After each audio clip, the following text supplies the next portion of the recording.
생생하게 상생하며 YTN 라디오 생생경제. 안녕하세요. YTN 라디오 생생경제 김혜민입니다. 정진석 추기경이 90세로 선종했습니다. 정 추기경의 삶은 한국의 현대사를 응축해놨는데요. 발명가의 꿈을 키우던 추기경은 서울대 화학공학과에 진학했지만 6.25 전쟁이 발발합니다. 전쟁의 포화 속에 과학자의 꿈은 사라졌고 사제의 길을 걷습니다. 모든 이에게 모든 것, 고인의 사목표어였습니다. 정 추기경은 자신의 전 재산을 사회적 약자를 위한 무료급식소와 선교장학회에 기부했고 강마까지 기증했습니다. 마지막까지 상생하는 삶을 살아낸 정 추기경께 존경을 표합니다. 한국 정치와 경제 모든 분야에 이런 추기경의 삶과 정신이 스며들기를 바랍니다. 2021년 4월 28일 YTN 라디오 생생경제 지금 시작합니다.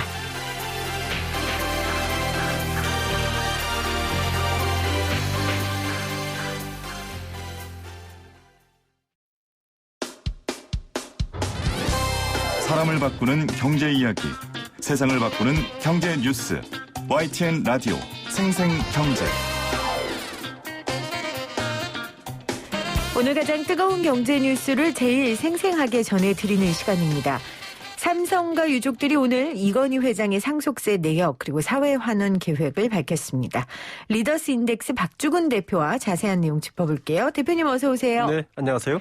자, 오늘 일단 내용부터 좀 정리해 주실까요? 많더라고요. 네. 크게는 세 가지입니다. 그 상속세가 얼마인지를 밝혔는데 우선 총 상속 금액이 나왔죠. 주식이 18조 9,600억 그리고 현금, 기타 부동산 뭐 이런 거 합해서 약 26조 원 정도 되었기 때문에 네. 상속세가 12조라고 발표를 했고요. 그게 한 축이고 또 하나는 미술품을 기증하겠다는 게 큰 헤드라인이었습니다. 지금 세간의 이건희 컬렉션이라고 불리는 약 2만 6천여 점의 미술품을 사회에 기부하겠다, 환원하겠다라고 기증하겠다는 게 또 큰 한 축이고요. 세 번째는 1조 원대의 사회 환원을 하겠다. 이건 고 이건희 회장이 몇 년 전에 그 약속을 했던 부분을 이제 지키는 것으로 해석되고 있습니다. 상속세가 한 18조 9,600억 정도. 아니죠.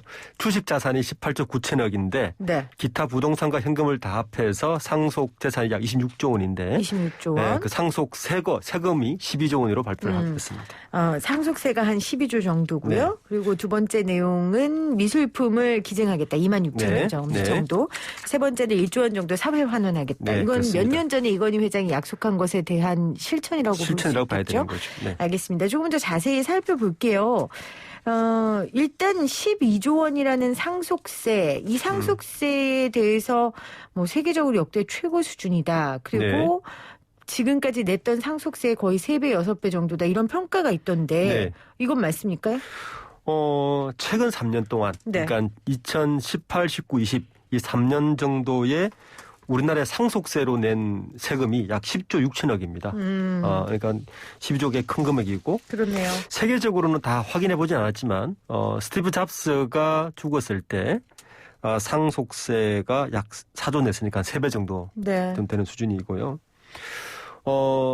이건희 회장 이전에 국내에서 상속세를 가장 많이 냈던 사람은 국무회장이 돌아갔을 때 약 9,215억 원을 냈습니다. 그럼 비교가 안 되네요. 네, 비교가 안 되는 정도 규모의 상속세를 보시면 될 것 같습니다. 알겠습니다. 상속세 12조 원을 내는 이유는 아까 말씀하셨던 그 숫자가 너무 크니까 제 귀에도 안 들어와. 26조 얼마요? 전체 26조인데 실제로 한 약 50% 플러스 알파 뭐 이렇게 되는데 삼성에서 발표하는 건 12조 원 약간 넘는 금액으로 발표를 했습니다. 알겠습니다. 자, 상속세 관련된 이야기 내용 살펴보고 있는데 그러면 지금 홍라희 관장, 이지용 부회장, 이부진 사장, 이서연 이사장 이 유족 4명이 상속세를 나눠 냅니까? 오늘 이제 사실은 상속세는 이미 발표를 옛날에 했었고요. 사실 가장 관심의 핵심은 이건희 회장이 가지고 있는 주식 자산 19조가 지분이 어떻게 바뀔 것이냐가 가장 사실은 그렇죠. 핵심이었거든요. 이 지배구조에도 영향을 줄 수 그렇습니다. 있으니까요. 그런데 어쨌든 삼성에서 발표한 건 아직 가족 간의 협의가 되지 않아서 이 지분 분배는 안 되었기 때문에 실제 홍나희 여사, 이재용 부회장, 이부진 사장, 이세현 이사장이 각각 얼마의 상속세를 내는지는 모릅니다.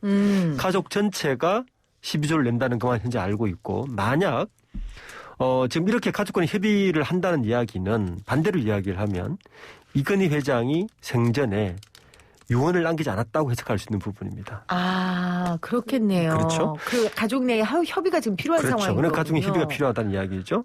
만약에 가족의 협의가 최종적으로 되지 않으면 현재 우리나라의 법정 상속으로 들어갑니다.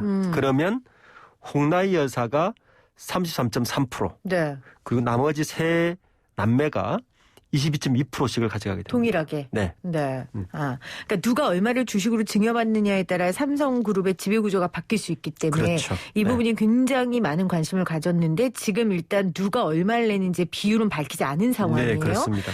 그렇다면은 만약에 이건희 회장이 유언을 남겼다면 그대로 갈 터이지만 아니라면 우리 법정 상속 비율에 따라서 홍나희가 그러면 만약에 그렇게 되면 지배구조도 바뀝니까? 굉장히 많이 바뀌죠.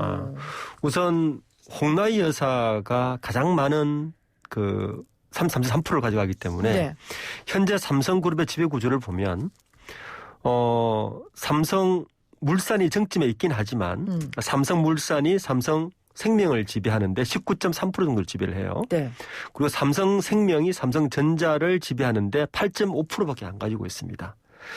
문제는 삼성그룹의 핵심 지배구조는 삼성전자를 얼마나 많이 가지고 있는가인데 지금 이재용 부회장은 삼성물산을 통해서 간접 지배를 하고 있을 뿐이지 직접 지분은 0.7%밖에 안 돼요. 네. 그런데 홍나희 여사가 0.9%를 가지고 있거든요. 이건희 회장이 4.5%를 갖고 있기 때문에 33.3%가 홍나희 여사에게 간다면 약 1.5%가 가서 홍나희 여사가 개인 주주는 1대 주주가 됩니다. 그럼 홍나희 여사가 또 누구에게 힘을 실어주느냐가 따에 다르죠. 게스트부터를 지게 되는 거죠. 그래서 네. 좀 복잡한 셈법 구조라서. 그런데 이제 가족 간의 협의를 한다는 이야기는 법정 상속보다는 다른 쪽으로 협의를 하고 있지 않을까라고 해석하는 부분이 크죠. 네. 그러니까 법정 상속을 받으면 거기에서 또 홍나희 여사가 얼마나 머리가 아프겠어요? 이걸 어떻게 해야 되나? 그렇습니다. 그러니까 처음부터 아예 가족들이 좀 협의한 후에 네. 이 부분을 좀 진행할 것으로 보이고요. 아직 그 남매 간 지분 분할 밝히지 않았고 나중에 지분 공시 통해서 확인할 수 있겠죠? 네, 그렇습니다. 알겠습니다. 자, 그룹의 지배력을 높이기 위해 유족들이 별도의 상속세 납부 기준을 마련할 수 있다라는 관측이 나왔는데 여기에 대한 답변은 이제 요 부분은 뭐냐면 네. 이제 이 12조라는 돈은 사실은 대부분이 그 주식 자산이거든요. 네. 그래서 이게 너무 많은 금액이니까 어차피 이재용 부회장이 삼성물산을 통해서 그룹을 지배하고 있기 때문에 삼성생명의 지분이나 삼성전자 지분의 일부를 삼성물산이 직접 받는 건 어떠냐라는 이야기입니다. 그래서 그 상속세의 일부를 삼성물산이 내고 그리고 이재용 부회장 일가들은 그 간접 상속세를 내면 되거든요. 그러면 네네. 상속세가 많이 줄죠. 이 부분을 이야기하는데 요거에 대한 실현 가능성은 그렇게 높지 않다고 봅니다. 왜냐하면 왜요? 첫 번째는 상속세까지 법인 자금으로 내느냐. 에 대한 모를 해제가 있고 아직까지 이재용 부회장이 구속 상태에 있기 때문에 그런 부분에 대한 상당한 부담이 있지 않을까라는 생각이 듭니다. 네. 그렇죠. 기업의 돈으로 그 주주의 상속세를 내는 건 비난은 불보듯이 뻔한 네. 일이기 때문에 그런 의견 나오긴 했지만 실현 가능성은 없다. 네. 그리고 실현하시지 않으셨으면 좋겠네요. 그렇습니다. 네. 자, 상속세 5년간 분할 납부는 예상했던 내용인데 분할 납부 선택했죠? 네, 분할 납부 선택했습니다. 이번 4월 달에 2조를 내고 나머지 10조를 2년간 나눠서 내는 거죠. 네. 자, 세간의 관심이 쏠리는 부분이 사실 그 이건희 회장의 소유의 주식이었고 그 내용은 했고 저는 사실 이 미술 작품에 대해서 더 관심이 가더라고요. 네. 중요한 미술 작품 굉장히 많던데요. 예. 그렇습니다. 미술 작품을 그 23,000점 정도 네. 했는데 크게 한 세 부분 나눠야 될 것 같아요. 일단 가장 그 국가의 보물이죠. 국보와 보물이 합쳐 60점입니다. 오. 이제 제일 유명한 작품이 겸재정선의 인왕제색도. 우리 학교 다닐 때 많이 봤잖아요. 그러니까 사진으로. 제가 알 정도면 이거 네. 굉장히 유명한 겁니다. 네, 그렇습니다. 저도 그가 제일 그렇습니다. 신겼으니까. 네. 국보 216호인데 이 같은 국보가 14점이 있습니다. 네네. 그리고 단원 김홍도의 추성부도 또 유명하죠. 보물 1393호인데 이런 보물이 46점에서 60점 정도가 있고요. 그리고 근대 미술품도 유명한 게 있죠. 김한기 화백의 여인의 항아리라든지 이중섭 화백의 황소 같은 작품이 근대 미술도 약 1600점 정도가 있고 이뿐만 아니라 그 서양 근대 미술의 우리가 샤갈, 그다음에 고흐, 고갱, 와. 피카소 이런 작품들도 상당 부분 있어서 이걸 그냥 우린 듣기만 했는데 이걸 지금 개인이 가지고 있었다는 얘기잖아요. 그렇죠. 와. 사실은 이 정도 규모면 현재 국립미술관이나 현대미술관보다 양이 많은 거죠. 그렇죠. 네. 그래서 네. 이거를 기부하는 것이 사실 오늘 상속세 뉴스보다 이 뉴스가 훨씬 더 많은 지금 장식을 하고 있는 것 네, 같습니다. 지금 문광부에서도 아까 기자회견 하더라고요. 네. 네, 사실 이 미술품 같은 게 삼성특검에서 막 밝혀졌었잖아요. 네, 저도 그렇죠. 몇 년 전 기억이 나는데 이제 이렇게 다 기부하는 것으로 처리하는 게 또 삼성 입장에서 보기도 좋고. 그렇죠. 어차피 이걸 소장하고 있으면 이게 대한 가치 판단도 세금도 굉장히 내야 되고. 세금을 또 내야 되는 부분이고 사회적 비난 이런 여러 가지 부담이 있을 것으로 예상됩니다. 그래서 아마 기정으로 기증하는 것으로 가족끼리 합의를 본 것 같습니다. 어디에 기증하는 거예요, 그러면? 일단 아까 보물과 국보 같은 거는 국립중앙박물관에 기증을 하는 걸로 지금 밝혔고요. 네. 그리고 아까 김한기 화백, 이중섭 화백이라든지 고흐, 고갱, 샤갈 작품 같은 거는 국립현대미술관으로 해서 지금 이 두 미술관과 박물관이 난리가 났습니다. 그렇겠네요. 네네. 와, 정말 너무 많은 그러니까. 걸 받아서 첫 번째는 어떻게 보관할까도 고민을 스러울 거고. 중요하죠. 조만간에 또 이건희 컬렉션 특별전을 아마 계속 하지 않을까 기대를 하고 있습니다. 거기서 일하는 분들 또 미술 좋아하시는 분들은 실제 볼 수 있다는 거에 얼마나 지금부터 설레실까요? 굉장히 행복할 것 같습니다. 그러네요. 자, 개인 수정 미술품 11,000여 건, 23,000여 점. 지금 박물관에 기증한다라는 것까지 저희가 짚어봤습니다. 그리고 1조 원. 이거는 사회 환원인 거죠? 환원이죠. 우리가 아까 그 당시 변호사가 이제 양심 고백을 하면서 밝혀졌던 비자금 4조 5천억의 비자금. 그 당시의 뉴스를 보면 4조 5천억의 세금을 뺀 나머지 사회환원을 하겠다라고 이건희 회장이 그때 약속을 했죠. 그에 대한 그 약속으로 봐야 될 것 같고요. 1조 원의 사회환원은 우선 5천억은 지금 코로나19가 굉장히 심하다는 게 좀 이야기 있어서 중앙감염병 전문 병원을 하나 설립하는 것으로 5천억을 할애를 하고요. 그리고 이 병원과 별도로 감염 연구소에 2천억을 환원하는 걸로 약속을 했고, 그리고 어린이 소암, 어린이 희귀병 관련해서 약 3천억을 또 서울대 병원을 주관으로 해서 기증하는 걸로 발표를 했습니다. 자, 사제 출연 약속 13년 만에 유족들의 뜻에 따라 사회에 환원되는 건데요.